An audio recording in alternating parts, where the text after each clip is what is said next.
यदि मानव का मुझे जन्म मिले। भगवान जब 84 लाख योनियों में हम भटकते हैं ना, तो जैसे कुत्ता है, बिल्ली है, गधा है, ये बात वो कह रहे हैं, अन्य जीव जंतु कह रहे हैं भगवान से कि प्रभु यदि मानव का मुझे जन्म मिले। वो कुत्ता बिल्ली कह रहे हैं, यदि मुझे आप मानव बनाओगे ना प्रभु, यदि मानव का मुझे जन्म मिले, निष्काम भाव से सेवा करूं। इस पूजन की एक एक रंग का है सार तुम्हारे हाथों में। इस पूजक की एक एक रग का है भार तुम्हारे हाथों में। जो जीव अभी मनुष्य बने नहीं, वो मनुष्य बनने के लिए तड़प रहे हैं कि एक बार आप हमें मनुष्य बना दो प्रभु, फिर हम आपकी ऐसी भक्ति करेंगे कि 84 लाख योनियों से मुक्त हो जाएंगे, फिर ना भटकना पड़ेगा। थक गए भटक भटक के, और कितना भटकोगे। बार बार भटकाओ, बार बार भटकाओ। इसलिए भक्त भटकना नहीं चाहता, स्थायी स्थिर रहना चाहता है। इसलिए मेरी मां, भगवान की भक्ति समर्पण से ही स्टार्ट होगी, और यही बात कही जा रही है।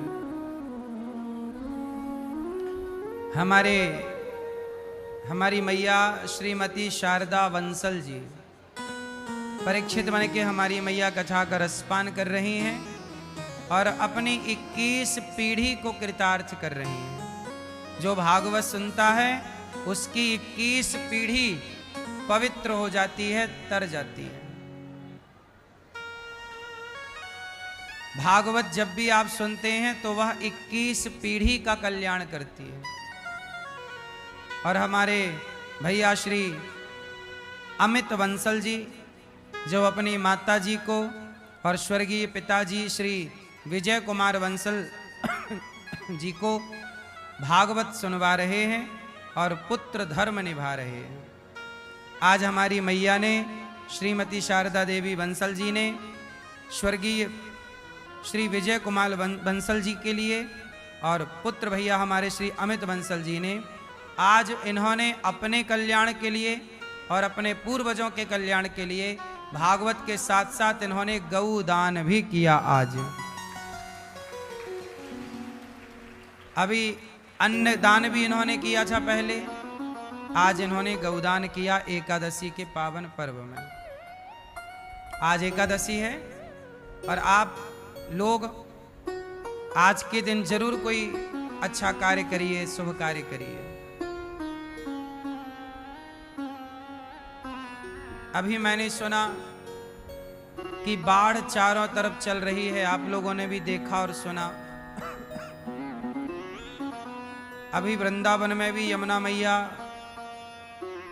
का पानी बढ़ता ही चला जा रहा है, कुछ घरों तक पहुंच भी गया। तो आज ही मैंने कहा कि जो बाढ़ प्रभावित भक्त हैं उनके घर घर तक भोजन पहुंचाने की व्यवस्था गौरी गोपाल भगवान की तरफ से आज से होगी। तो जो बाढ़ प्रभावित लोग हैं उन तक भोजन पहुंचाना, यह भी ये दास अनिरुद्ध की जिम्मेदारी है। तो आप भी इन सेवाओं से अपने आप को जोड़ सकते हैं। आज एकादशी के दिन संकल्प लें कि हम अन्नदान करेंगे। बहुत लोग तो जो प्रभावित हैं वो आकर गौरी गोपाल जी की रसोई में पा लेते हैं। जो बड़े बूढ़े हैं, जो नहीं आ सकते, उनके पास तक पहुंचे भोजन। तो आप लोगों से मेरी प्रार्थना है कि इन सब सेवाओं से आप अपने आप को जोड़े रखिए। भागवत जी का भी 7 तारीख से पुनः भागवत जी के पोथी पाठ बैठेंगे। आप लोग भी अपने पितरों के लिए भागवत जी का पाठ बिठा सकते हैं। भागवत जी अपने पूर्वजों के लिए जरूर सुनवाना चाहिए, जरूर ये शुभ कार्य करना चाहिए। 21 पीढ़ी भागवत जी से तरती हैं।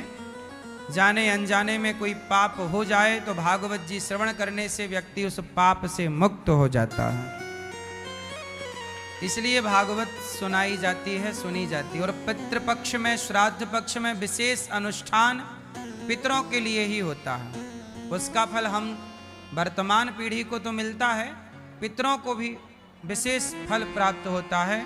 और इस पितृपक्ष श्राद्ध पक्ष में ये विशेषता है कि सूर्य ग्रहण और चंद्र ग्रहण दोनों ही इस पितृपक्ष में 100 वर्षों के बाद आ रहे हैं। ये संयोग ऐसा 100 वर्षों के बाद आता है।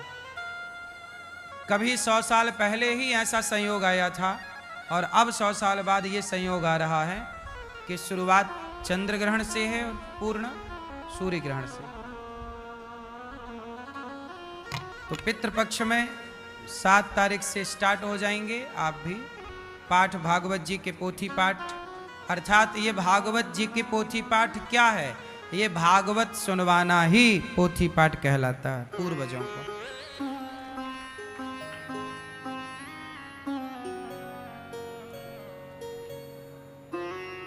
भगवान की कथा में हमारे अमित भैया कथा का रसपान कर रहे हैं, मैया जी सुन रही हैं और ये वर्षों से सुन रहे हैं कथा।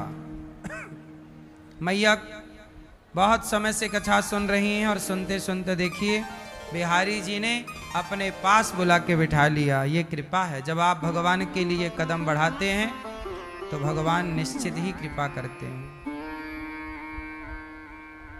कल भगवान का प्राकट्य हुआ।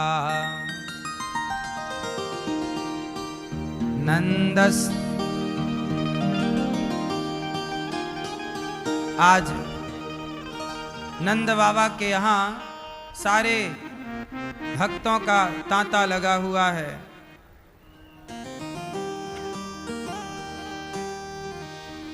सारे भक्त आ रहे हैं। बाबा बधाई हो, तने बुढ़ापे में रबड़ी से रात में लड़ुआ सोलाला जायो है।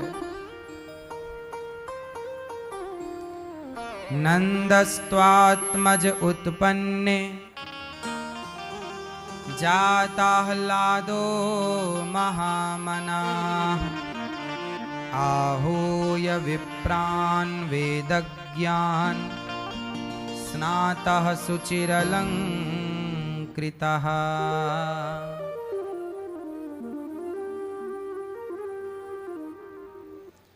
आज जाताह्लादो महामना आहूय विप्रान् वेदज्ञान स्नातः शुचिरलंकृतः। स्नान करके पवित्र होकर नंद बाबा बड़े मनस्वी और उदार थे।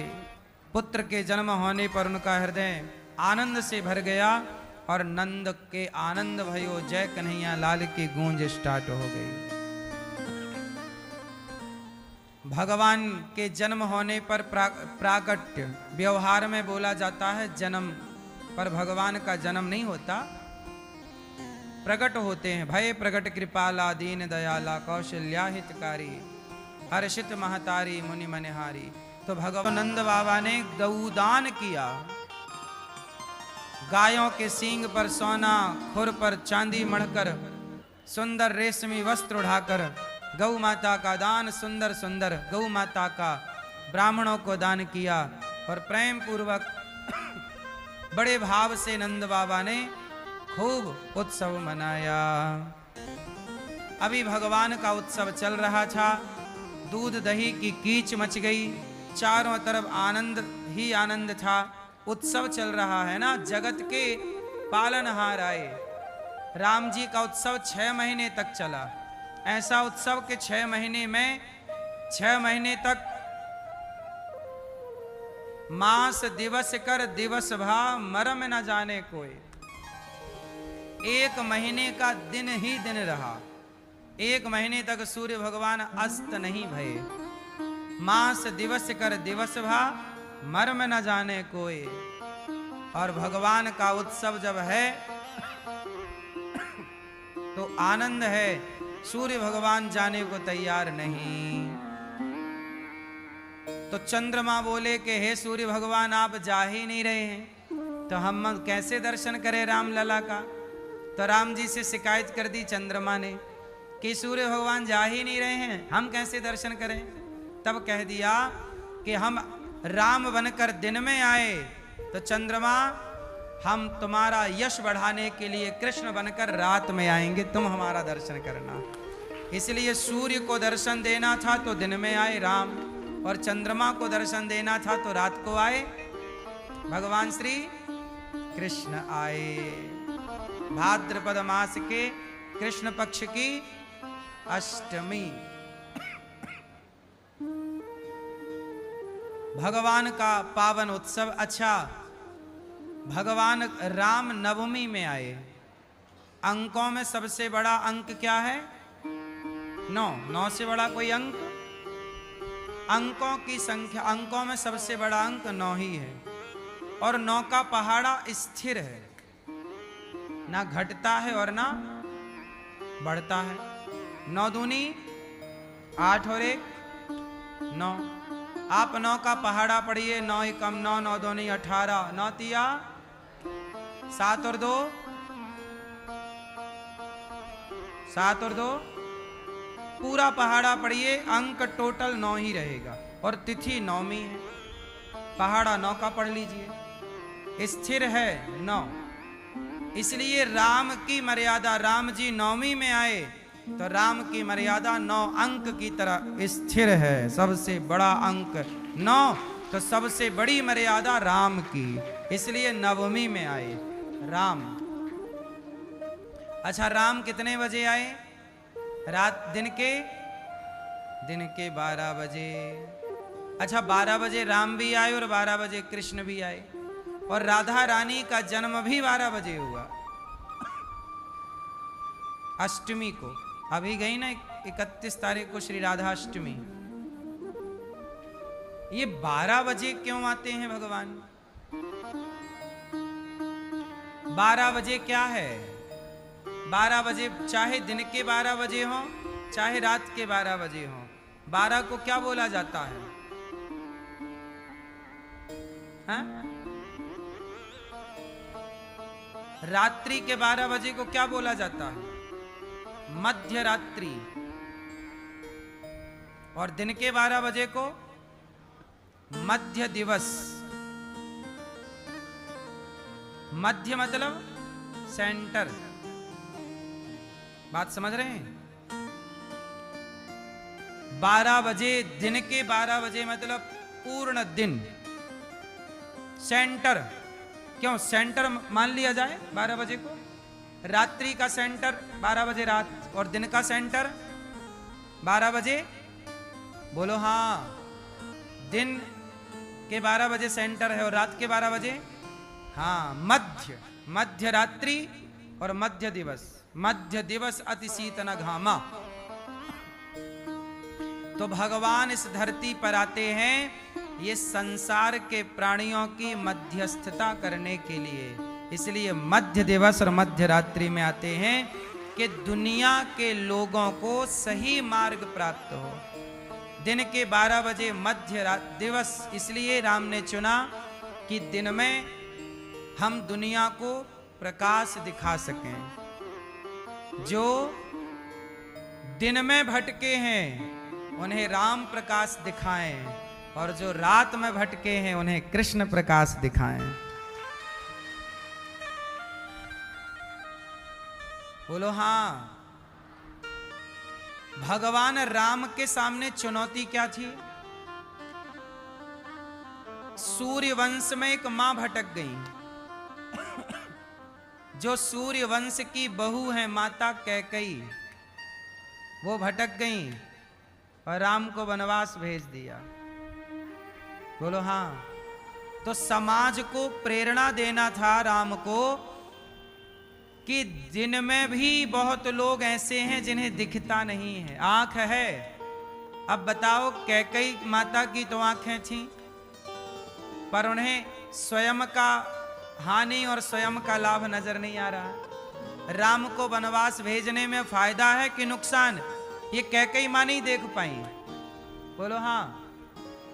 तो जो दिन में भटके हैं ऐसे मंथरा और कैकई जैसों को, रावण जैसे ज्ञानियों को, रावण ज्ञानी था, वो ज्ञानी है और फिर भटक गया, मतलब ये दिन में भटका हुआ है। तो दिन में भटके हुए लोगों को सही रास्ते पर लाने के लिए राम का अवतार होता है। और रात्रि में कौन भटका? सुनो, रात्रि में कौन भटका? माता गांधारी। माता गांधारी की आंखें थीं, लेकिन माता गांधारी ने पट्टी उठाई और वो दिन से रात की ओर चली गई, प्रकाश से अंधकार की ओर चली गई। माता गांधारी ने प्रकाश को चुना कि अंधकार को चुना? बोलो, क्या चुना? ईश्वर ने तो आंखें दी थी गांधारी को, पर गांधारी माता ने पट्टी उठाई और आंखों में बांध ली, प्रकाश से अंधकार की ओर चली गई। जबकि हमारे वचन क्या कहते हैं वेदों के? असतो मां सद्गमय तमसो मां ज्योतिर्गमय। हे प्रभु, हम अंधकार से प्रकाश की ओर जाएं, अज्ञान से हम ज्ञान की ओर जाएं। पर मां गांधारी है कि जो प्रकाश से अंधकार की ओर चली। और जब मां गांधारी प्रकाश से अंधकार की ओर चली, जब वो अंधकार में प्रवेश कर गई, तो अंधकार में भक्त यदि भटक रहा हो तो भगवान को भी अंधकार में जाके बचाना पड़ेगा। इसलिए कृष्ण पक्ष की घोर अंधेरी रात। अच्छा ये बताओ, कोई अंधकार में भटक जाए तो आपको भी अंधकार में उतरना पड़ेगा कि नहीं? बोलो, बिल्कुल जाना पड़ेगा, क्योंकि अंधकार में भटका है कोई। जाओ, लाओ, उतरो आप भी अंधकार में। तो जो समाज अंधकार में चली गई है, जानकर आंखों में पट्टी बन गई, भगवान कृष्ण के सामने सब अंधे अंधे हैं, नहीं है? गांधारी अंधी, अंधी मतलब अंधकार, धृतराष्ट्र अंधे, और धृतराष्ट्र का बेटा अंधा। कौन? दुर्योधन। अंधा का मतलब ये नहीं, आंखें तो थी साहब, पर इन आंखों के होने से क्या होता है? आप कृष्ण सामने खड़े हैं और पहचान नहीं पा रहे हो, तो आप अंधे ही हो। तो इन सारे अंधों को रास्ता दिखाने के लिए और भटकी हुई समाज को गीता सुनाने के लिए प्रभु रात में प्रकट हुए हैं, कृष्ण बनकर आए। तो जहां दिन में भटके हुए हैं तो राम आ गए, और रात में भटके हुए हैं तो कृष्ण आ गए। अब आप लोग देखो कि आप दिन के भटके हो कि रात के भटके हो, प्रकाश में भटके हो कि अंधकार में भटके हो। कुछ लोग प्रकाश में भटक जाते हैं, कुछ लोग अंधकार में भटक जाते हैं। तो दोनों के लिए हमारे प्रभु दो अवतार लेते हैं। हमारे नारायण राम बन गए तो हमारे श्रीमन नारायण कृष्ण बन के, और इन्होंने रास्ता दिखाया। अब देखिए, भगवान कृष्ण रात में आए क्योंकि कंस भी भटका है। कंस ने अपनी सगी बहन को जेल में डाल दिया, माता देवकी को, और इतना बड़ा अंधा कि बहन के बेटे को मार डालता, पैदा होते हो बच्चों को। बताओ, बाल हत्यारा है कंस। कौन सा हत्यारा है? बच्चों को जन्म लेते ही मार डालता, बाल हत्यारा है। अब ये बताओ, ये अंधा है कि आंख वाला है? बोलो। तो भगवान कृष्ण के सामने अधिकांश अंधे ही अंधे थे। शिशुपाल, शिशुपाल भगवान को 100 गालियां रोज देता, बुआ का बेटा था, गालियां देता। अब ये अंधा है कि आंख वाला है? तो इन अंधकार में जी रहे प्राणियों को बचाने के लिए भगवान स्वयं अंधकार में कूद गए कि मेरा भक्त यदि आपका सोना कीचड़ में गिर जाए, आपका सोना अंगूठी हार मलमूत्र के गड्ढे में गिर जाए ना, तो आप उसे भी हाथ डाल के निकाल लोगे। बात सही है कि गलत है? और ऐसे आप मलमूत्र में हाथ ना डालोगे, क्यों? ऐसे कौन मलमूत्र में हाथ डालेगा? लेकिन सोना गिर जाए तो लोग मलमूत्र के गड्ढे में भी हाथ डाल के उसे निकाल लेंगे। ऐसे भक्त जब गड्ढे में गिर जाता है पाप के, तो भगवान उस गड्ढे में कूद कर अपने भक्त को बचा लेते हैं कि मेरा भक्त तो मेरे लिए सोना है, मेरा भक्त तो मेरे लिए सोना है, हीरा है। तो आप जैसे, हम जैसे पापियों को बचाने के लिए जो अंधकार में भटक रहे, अंधकार क्या है? आपके सामने प्रकाश है कि अंधकार है? बोलो, क्या है? प्रकाश है। जो लोग पैसे को ही सब कुछ मान रहे हैं, जो भगवान को भूले बैठे हैं, जो शराब पी रहे हैं, गलत काम कर रहे हैं, अब ये प्रकाश में है कि अंधकार में है? मानव शरीर पाकर भी भला नहीं कर रहे हैं, बुरा कर रहे हैं। आंखों से भगवान को नहीं देख रहे हैं, गलत गलत चीजों को देख रहे हैं। हाथों से किसी को रोटी नहीं खिला रहे हैं, किसी का गला दबा रहे हैं, किसी की गर्दन काट रहे हैं। तो ये सब प्रकाश में है कि अंधकार में है? इन्हीं अंधकार में जीने वाले प्राणियों को भगवान प्रकाश दिखाने, टॉर्च दिखाने, रोशनी दिखाने प्रकट होते हैं, रास्ता दिखाने प्रकट होते हैं। देख लो, ये रास्ता है, किस ओर तेरी मंजिल, किस ओर जा रहा है, अनमोल तेरा जीवन यूं ही गवा रहा। आपको कहां जाना था? आप लोग प्रकट हुए, पैदा हुए काहे के लिए? अच्छे काम करने। कर क्या रहे हो? शराब पी के पड़ा है एक आदमी, पूछो जरा शराबी से, क्या भाई ये नशा करके पड़ने के लिए, नाली में पड़े रहने के लिए भगवान ने तुझे मनुष्य बनाया है? यदि नाले में ही पड़ना होता तो भगवान तुझे सुअर ना बनाते, क्योंकि सुअर का तो जन्म सिद्ध अधिकार है नाले में रहने का। पर तू मनुष्य होके शराब पी के यदि सुअर के संग पड़ा है, तो मतलब ईश्वर से थोड़ी सी गलती हो गई। जैसे सुअर बनाना चाहिए था, उसे इंसान बना दिया। तो इंसान बना है तो इंसान बनने की कदर तो कर। किस ओर तेरी मंजिल, तू कहां जाने के लिए आया है? वो कहां चला? तू अपना कल्याण करने आया है। आत्म कल्याण कर, अच्छे काम कर, सेवा कर, समाज के लिए कुछ अच्छा सोच, अच्छा कर। कहां के लिए निकला था, कहां पहुंच गया? इसलिए इस भटके हुए समाज, जब जब समाज अंधकार में पहुंचता है, भटकता है, तब तब भगवान अवतार लेकर भक्तों की रक्षा करते। परित्राणाय साधूनां विनाशाय च दुष्कृतां धर्म संस्थापनार्थाय संभवामि युगे युगे। जब जब होय धर्म की हानि, बाढ़हि असुर अधम अभिमानी, तब तब धरि प्रभु विविध शरीरा। भगवान शरीर धारण करते हैं और दिव्य रास्ता भक्तों को बताते हैं। अब देखो, पूतना मौसी, अभी भगवान का उत्सव चालू था कि पूतना मौसी आ गई। और पूतना जब आई तो पूतना मौसी अपने स्तनों में जहर भर लेती है। जहर, जिस आंचल में ममता होती है, मां का बच्चे के लिए प्यार होता है, उस आंचल में आज पूतना ने कन्हैया को मारने के प्लान से आई है। जहर भर के आई है। जहर पिलाऊंगी, बालक को मर जाएगा। भगवान को मारना चाहती है पूतना। क्यों मारना चाहती है किसी को नहीं पता। कुछ लोग होते हैं जो आपका कुछ बिगाड़ना चाहते हैं। पूछो भैया कि आप इनका क्यों बिगाड़ना चाहते हो? आप इनसे क्यों ईर्ष्या करते हो? क्यों द्वेष और नफरत करते हो? पूछो उनसे।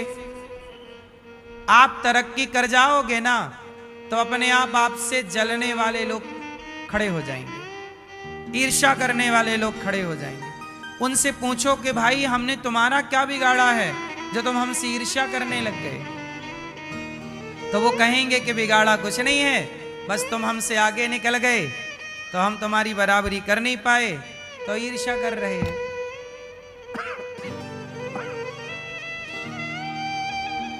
ऐसे ही पूतना है, अविद्या है, भगवान को मारने के लिए आ गई। मैया से बोली जरा मोको बहन पानी ला दे। मैया पानी लेने गई, कन्हैया पालने पर लेटे थे। पूतना आई, भगवान की ओर बढ़ी। भगवान ने पूतना को देखा, आ गई राक्षसी, तो भगवान आंखें बंद कर लेते। भगवान ने पूतना को देखते ही अपने नेत्रों को बंद कर लिया। क्यों बंद कर लिया? क्योंकि भगवान कहना चाहते हैं कि पूतना का शरीर बहुत सुंदर है, पर इसका मन सुंदर नहीं है। और जो तन से सुंदर है, मन से सुंदर नहीं है, ऐसों को भगवान देखना पसंद नहीं करते। भगवान को आपका तन अच्छा नहीं लगता। तन से तो संसार रीझता है, तन से जगत रीझता है। जगन्नाथ को रिझाना हो तो तन को नहीं, मन को सुंदर बनाना होगा। भगवान मन से रीझते हैं। आपका तन कैसा है? आपके पति, आपकी पत्नी को आपके तन की जरूरत पड़ती है। संसार के लोगों को तन चाहिए, पर भगवान को तो आपका निर्मल मन चाहिए। इसलिए संसार को रिझाना है तो तन को सजाइएगा, और भगवान को रिझाना है तो मन को सजाइएगा। किसे रिझाना है आप जानो। दोनों रीझते हैं, हाँ या ना? आज के लोग तन की सुंदरता पे मरते हैं। गोरी दुल्हन चाहिए कुछ लड़कों को, सुंदर पति चाहिए कुछ लड़कियों को। सुंदरता की परिभाषा क्या है ये नहीं पता। लोगों को लगता है चमड़ी गोरी है तो सुंदर है ना। चमड़ी परिभाषा नहीं है सुंदरता की। बताओ सुंदर किसे कहते हैं? क्यों भैया आप बताओ, सुंदर किसे कहते हैं? स्त्री या पुरुष दोनों के लिए सुंदर किसे कहते हैं? आप बताओ सुंदर किसे कहते हैं? हैं?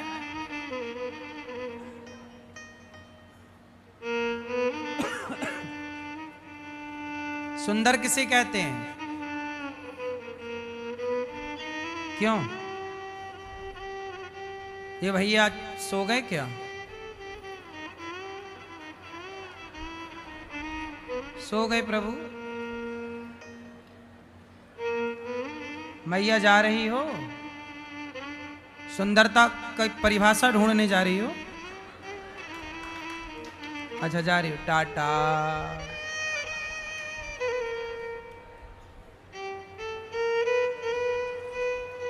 सुंदर किसे कहते हैं? जब आप किसी जंगल में जाते हो, हरियाली देखते हो तो कहते हो वाह कितना सुंदर पार्क है, कितना सुंदर बगीचा है, कितना सुंदर जंगल है। मतलब हरियाली भी सुंदर है। बोलो हाँ। कोयल कूकती है, वाह कितनी सुंदर आवाज है इसकी। बोलो हाँ।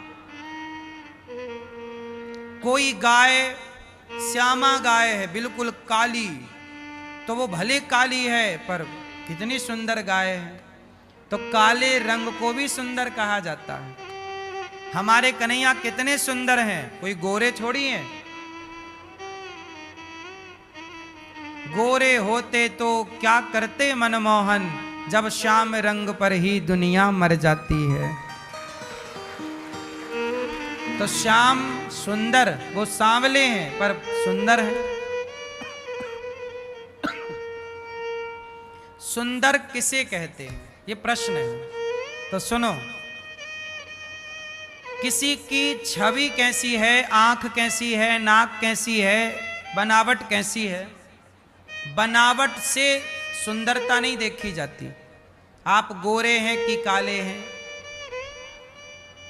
अमीर हैं कि गरीब हैं, लंबे हैं कि ठिनगे हैं।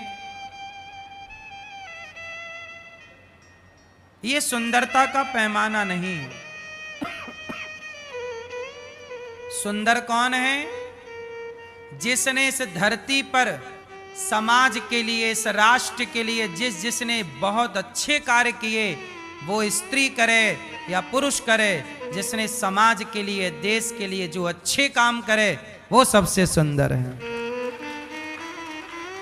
जो भारत के लिए काम करे। हमारी सेना लड़ती है आतंक से, गोली खाती है, इसलिए सबसे सुंदर कौन? जो देश के लिए अपनी गोली छाती पे खा जाए, उससे सुंदर कौन होगा? वो सेना के जवान, उनसे सुंदर कौन होगा जिनके कारण हम और आप सुरक्षित हैं। तो सबसे सुंदर तो सैनिक होते हैं, हाँ या ना?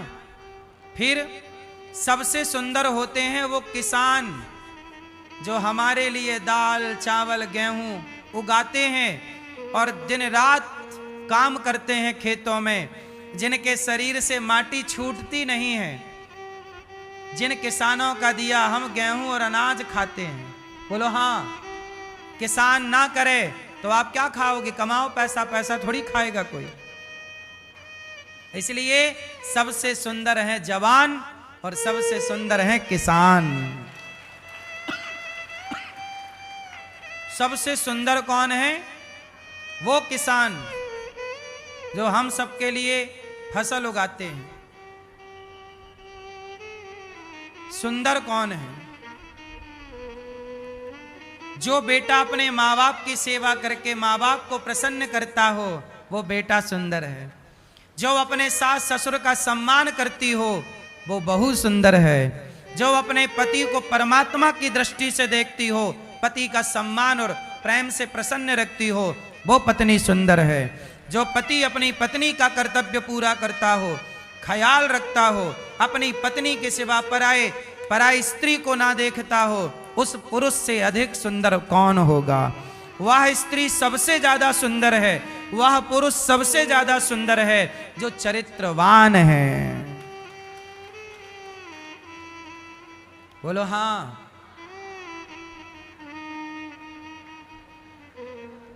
जो चरित्र का सुंदर है वही सुंदर है। चमड़ी के सुंदर लोगों की तो बाजार में बोलियां लगने लग जाती हैं। चमड़ी की सुंदरता तो बाजार में बिकती है साहब। चमड़ी की सुंदरता बाजार में बिकती है, पर चरित्र की सुंदरता कोई खरीद ही नहीं सकता। किसी के पास इतनी दौलत नहीं है कि वो आपके चरित्र को खरीद सके। इसलिए बताइए, चमड़ी का सुंदर होना सुंदर है या चरित्र का सुंदर होना सुंदर है? इसलिए कहता हूं कि लिव इन में रहकर चरित्र ना बिगाड़ो, चरित्रवान बनो। सुंदर बनना है तो लड़का हो लड़की हो, चरित्रवान रहो। आप 4 पुरुषों के संग रह लिए, आप 4 स्त्रियों के संग रहते हैं, तो आप सुंदर थोड़ी हैं। बोलो। आप बताइए, आपका पति आपको धोखा दे के पराई औरत के संग रहे तो क्या वो सुंदर माना जाएगा? फिर इसलिए मूल सुंदरता चरित्र की है। आपकी आंख है कि नहीं? आप अंधे हैं, लंगड़े हैं, बहरे हैं, काने हैं, कोई फर्क नहीं पड़ता। आप चरित्रवान हैं तो जैसे हैं आप सुंदर हैं, क्योंकि आप चरित्रवान हैं। इसलिए हमारे भारत में पूजा चरित्र की होती है। हम लोग राम के चरित्र की पूजा करते हैं। राम चरित्र सुनवे को रसिया, राम लखन सीता मन। हमारे भारत में कहावत है, कहते हैं धन गया तो कुछ ना गया, स्वास्थ्य गया तो थोड़ा गया, पर चरित्र गया तो सब कुछ चला गया। बात सही है कि गलत है? कितने % सही है? कितने परसेंट? 100, 100। सही है। पूतना मौसी आई, तन की सुंदर थी पर मन की कचरा थी, तो भगवान ने ऐसे कचरा को देखा ही नहीं, नेत्र बंद कर लिया, हम नहीं देखे। पूतना उठाई कृष्ण को, जहर पिलाने लग गई, तो भगवान ने बोला, हे भोलेनाथ आओ, आपने समुद्र मंथन का जहर पिया था, आपको अभ्यास है, थोड़ा मौसी जी का जहर आप पी लो। तो भगवान ने शंकर जी का आवाहन किया, आंखें बंद करके मानो आओ आओ। शंकर जी आए और भगवान कृष्ण जहर पी रहे थे, वो जहर भगवान शिव पी रहे थे, और दूध दूध कन्हैया पी रहे हैं, और जहर जहर शंकर जी पी रहे हैं। दूध पी लिया भगवान ने, जहर पी लिया, अब बचा क्या? भगवान को लगा पकड़े हैं तो इस पापनी को अब तार ही दें। तो पूतना के प्राण पीने लगे, और जब प्राण पीने लगे तो पूतना चिल्लाई, बालक छोड़ दो छोड़ दो। भगवान बोले, मौसी जी गलत बात, हमने थोड़ी तुम्हें पकड़ा है, तुमने हमें पकड़ा है, और जो हमें एक बार पकड़ लेता है फिर वो लाख प्रयास करे, हम उसे नहीं छोड़ते। भगवान ने पूतना के प्राण पी गए। पूतना आकाश मार्ग में अपना रूप राक्षसी का लेके उड़ी। भगवान ने प्राण पिए, धड़ाम से गिर पड़ी। इतना बड़ा शरीर पूतना का, 6 कोस का जंगल टूट गया। इतने बड़े बड़े पांव के, एक पांव उसका दूरी बता रहे हैं कि मथुरा में उसके पांव के तलवे थे तो घुटने यहां, इतना बड़ा एक पांव, पूरा शरीर तो पूछो ही मत भैया, पूरा शरीर बड़ा विशाल काय था। राक्षसी थी, बड़ी थी।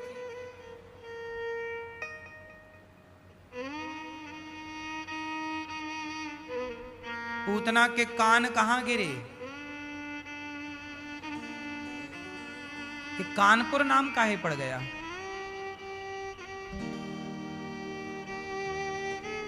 और ये नागपुर नाम कैसे पड़ गया?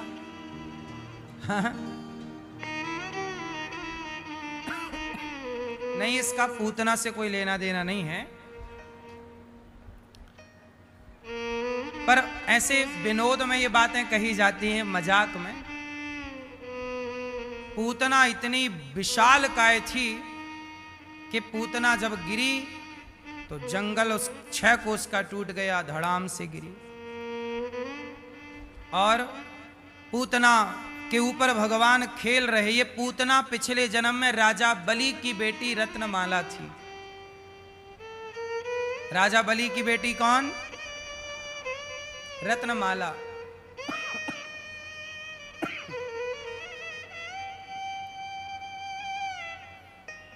राजा बलि के यहां जब वामन भगवान आए तो वामन भगवान ने जब सुंदर सा रूप दिखाया तो राजा बलि की बेटी रत्नमाला बोली, ऐसा बेटा मेरा होता तो मैं दूध पिलाती। भगवान बोले तथास्तु।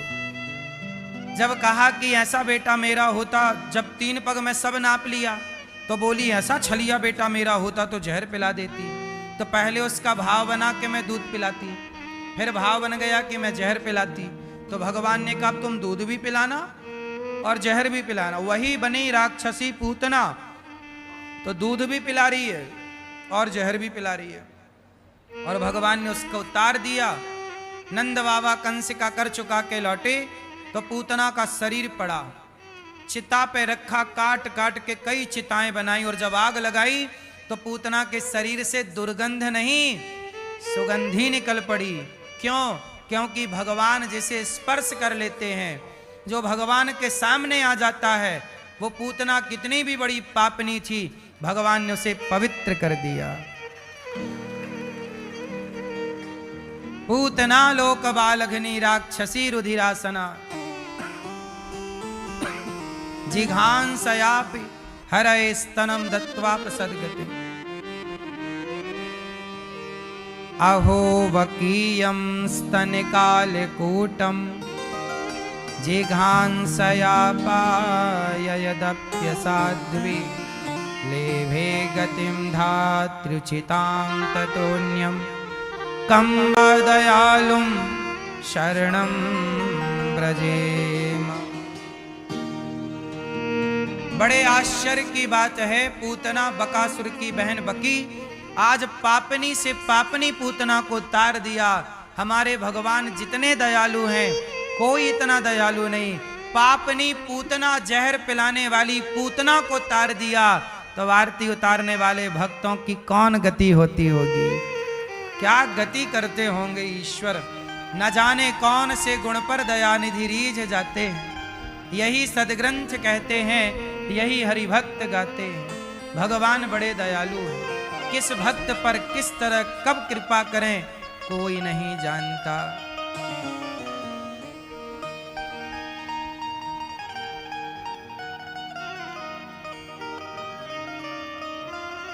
बड़े दयालु हैं भगवान। हाँ, न जाने कौन से गुण पर दयानिधि रीझ जाते हैं। न जाने कौन से गुण पर दयानिधि रीझ जाते हैं। यही सदग्रंथ कहते हैं, यही हरि भक्त गाते हैं। न रोए बन गमन में श्री पिता की वेदनाओं पर। न रोए बन गमन में श्री पिता की वेदनाओं पर। उठा कर गिद्ध को निज गोद में आंसू बहाते हैं। न जाने कौन से गुण पर दयानिधि रीझ जाते हैं। भगवान जितना दयालु कौन होगा। इसलिए कहता हूं संसार में क्यों उलझे हो, आओ भगवान की शरण में और भगवान में आत्मसमर्पण कर दो। जो कोई ना सुनेगा वो भगवान सुनेंगे, जो कोई ना करेगा वो भगवान करेंगे। इसलिए कहो ऐसे भगवान को, आ बैठ मेरी गोदी में, आ बैठ मेरी गोदी में। तुझको निहार लूं,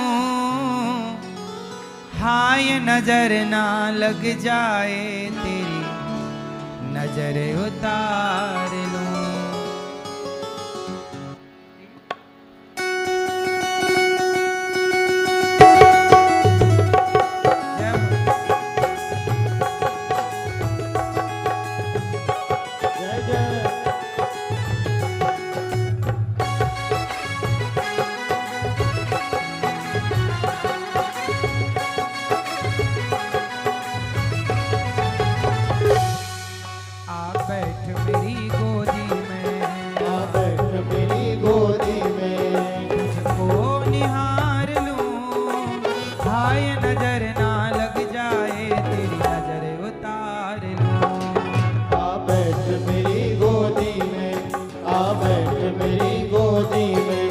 तुझको निहार लो, हाय नजर ना लग जाए तेरी, नजर उतार लो।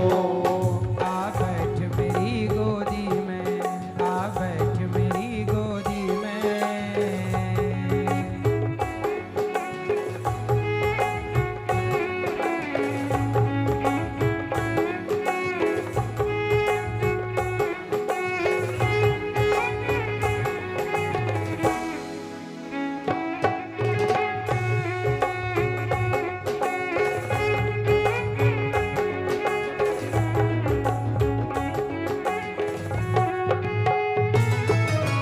सूरज है तू चंदा, मेरी आंखों के तारे, मेरी आंखों के तारे। तू सूरज है तू चंदा, मेरी आंखों के तारे, मेरी आंखों के तारे। आंचल में छिप जा लाडले, ओ दुनिया से न्यारे, ओ दुनिया से न्यारे। आंचल में छुप जा लाडले,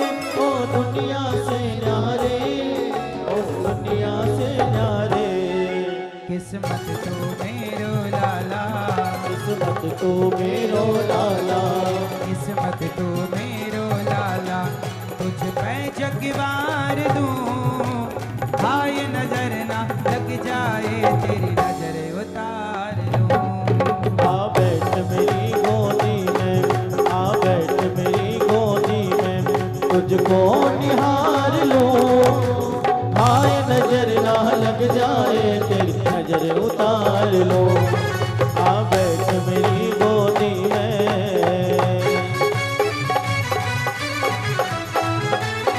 जय हो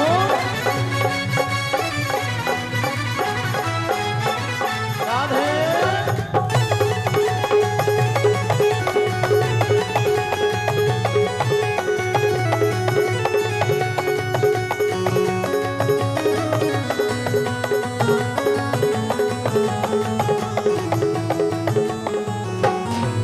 तेरे मोटे मोटे नैना, तेरी तोतली जुबान, तेरी तोतली जुबान, तेरे मोटे मोटे नैना, तेरी तोतली जुबान, तेरी तोतली जुबान। मैं आनंद में आ जाती जब कहता तू मुझे माँ, जब कहता तू मुझे माँ। मैं आनंद में आ जाती जब कहता तू मुझे माँ, जब कहता तू मुझे माँ। सांवरिया मेरे प्यारे, सावरिया मेरे प्यारे, तुझे इतना दुलार दूं, हाय नजर ना लग जाए तेरी नजर उतार लूं। आ बैठ मेरी गोदी में, आ बैठ मेरी गोदी में, तुझको निहार लूं, हाय नजर ना लग जाए तेरी नजर उतार लूं। आ बैठ मेरी गोदी में।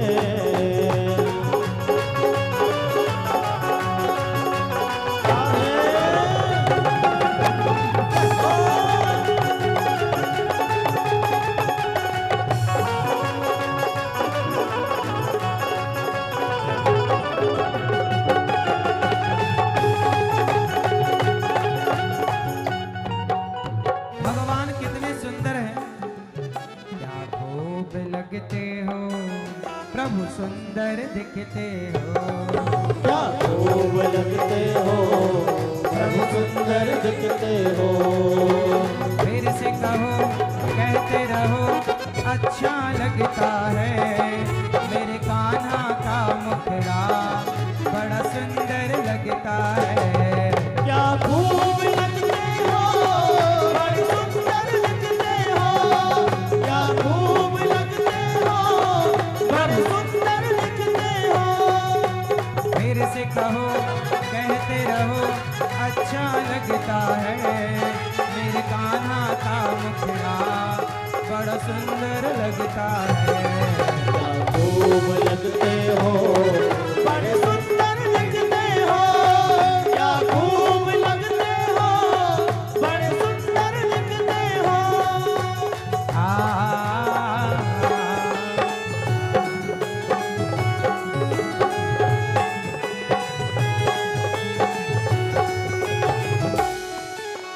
सच्चा है दरबार जहाँ बैठे लखदाता, जहाँ हो रही जय जयकार। शाम तुम कितने सुंदर हो, तुम कितने सुंदर हो। सच्चा है दरबार जहाँ बैठे लगता था, जहाँ हो रही जय जयकार। श्याम तुम कितने सुंदर हो, तुम कितने सुंदर हो। सच्चा है दरबार जहाँ बैठे लखदातार, जहाँ हो रही जय जयकार। शाम तुम कितने सुंदर हो, तुम कितने सुंदर हो।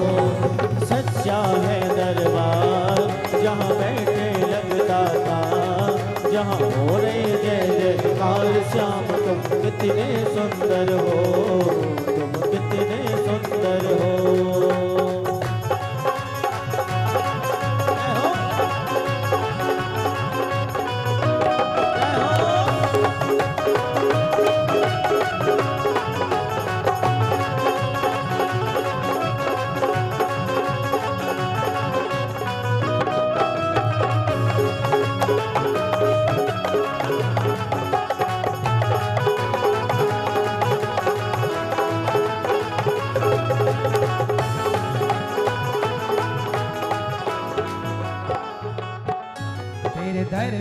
जो भी आता वो खाली हाथ न जाता।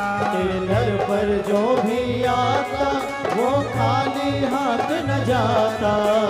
मांगी मुरादें पाता सब कुछ उसको मिल जाता। मांगी मुरादें पाता सब कुछ उसको मिल जाता। हरता है झोली सबकी, भरता है झोली सबकी, जो मांगे बस एक बार। सच्चा है दरबार जहाँ बैठे लगदातार, जहाँ हो रही जय जयकार। श्याम तुम कितने सुंदर हो, तुम कितने सुंदर हो। आ बैठ मेरी गोदी में, आ बैठ मेरी गोदी में, तुझको निहार लूं। आए नजर ना लग जाए, तेरी नजर उतार लूं। आ बैठ मेरी गोदी में, आ बैठ मेरी गोदी में, तुझको निहार लूं। हाय नजर ना लग जाए, तेरी नजर उतार लो। आ बैठ मेरी गोदी में, आ बैठ मेरी गोदी में, तुझको निहार लो। हाय नजर ना, हाय नजर ना, हाय नजर ना लग जाए, तेरी नजर उतार लो।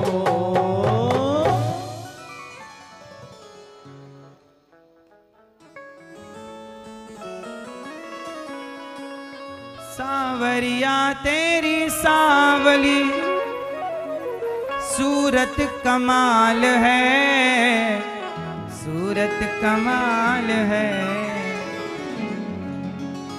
दुनिया में नहीं किसी की तेरी ठुमकी चाल है, तेरी ठुमकी चाल है। ये दिल नहीं भरता है,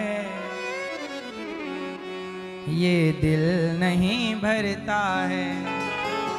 तुझे इतना दुलार दूं, हाय नजर ना लग जाए, तेरी नजर उतार लूं। आ बैठ मेरी गोदी में, आ बैठ मेरी गोदी में।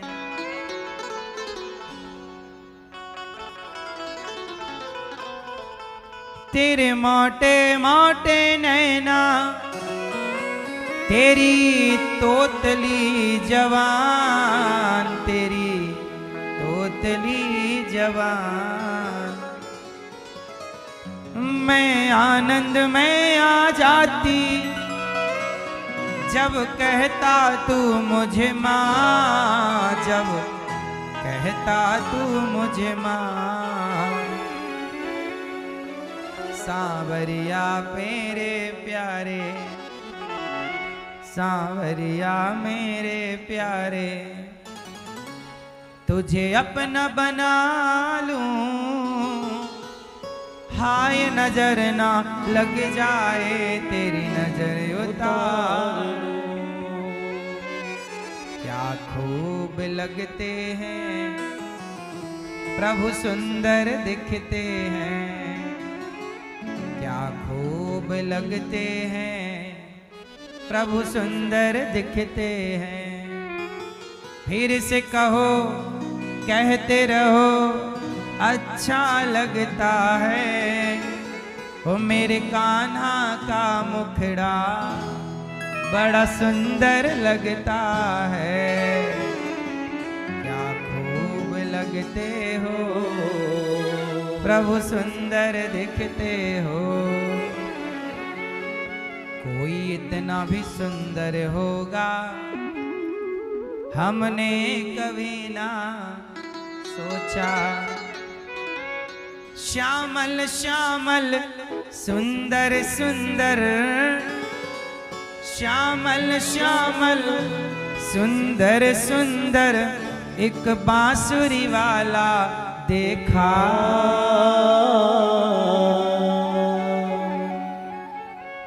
कोई इतना भी सुंदर होगा हमने कभी ना सोचा। भगवान हमारी सोच से भी करोड़ों गुना सुंदर है। इतना सुंदर तो हम कल्पना भी नहीं कर पाते, कर सकते। संसार का कोई व्यक्ति इतनी सुंदर कल्पना भी नहीं कर सकता जितने सुंदर भगवान हैं। नाम तुम्हारा पालनहारा, जाने कब दर्शन होगा। जिसकी रचना इतनी सुंदर, वो कितना सुंदर होगा। जिसकी रचना इतनी सुंदर, वो कितना सुंदर होगा। दीन दुखी का इस दुनिया में कोई नहीं सहारा है। झूठी दुनिया मेरे प्रीतम, तू ही एक सहारा है। कृष्ण दरस यदि करना हो तो, आप में से कितने लोगों को कृष्ण का दर्शन करना है? पर एक शर्त है। क्या? कृष्ण दरस यदि करना हो तो कृष्ण प्रेम करना होगा। जिसकी रचना इतनी सुंदर, वो कितना सुंदर हो।